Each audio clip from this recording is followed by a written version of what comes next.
Because the message that it's sending to Russia is, hey, no one likes that you're doing it. But if you apply enough pressure, you're going to get something out of it, you know? That is the message that you're sending. So by saying, Russia, get the fuck out of here, okay? This is not your land to begin with. They're going to attack, but they're going to attack anyway because they're going to be consuming other countries. And that is not nice. That is not a good thing. That's going to be World War III. I'm not saying that this is the same thing. But if you take a look at World War II, Hitler was like, hey, I want this thing. And they were like, okay, you can have that thing, but no more things. And then Hitler's like, I want that thing. And the cycle repeated. This is the same thing. This is the same thing in the sense of, hey, we want Ukraine. We want Ukraine. Okay. Then the Allies are like, okay, you can have a part of Ukraine. Okay, and he's like, okay. Now I want this other place. And they're like, okay, you can have it, but like no more.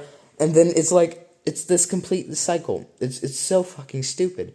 And he's just prolonging it because it's making Russia more powerful and sending them a message. Hey, we're going to keep applying pressure and we're not going to stop until you guys surrender.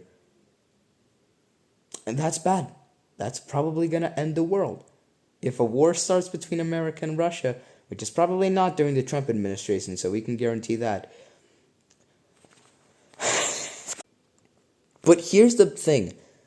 Trump shouldn't be friends with Putin, right? He shouldn't be friends with the dictator of Russia, who is America's mortal enemy in a way. But he is. He could use that to his advantage. He could be like, dude, this is just not going to work. Ukraine is not going to stop. We're not going to settle for peace. You know, we could say, dude, we're in good terms, okay? Put an end to this. Listen to me.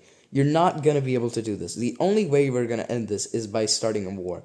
So, if you don't want the world to end and Russia to end and everyone to die, please remove your troops. Obviously not like that, but like, if he has a good relationship with Putin, please use that for good. Don't take territory out of Ukraine.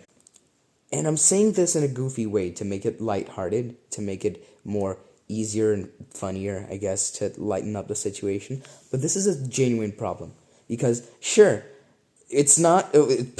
Trump is not going to start World War III in his administration, but it's going to be during someone else's administration. And that someone else isn't going to be as close to Putin as Trump is. And that is a problem. A really, really big problem.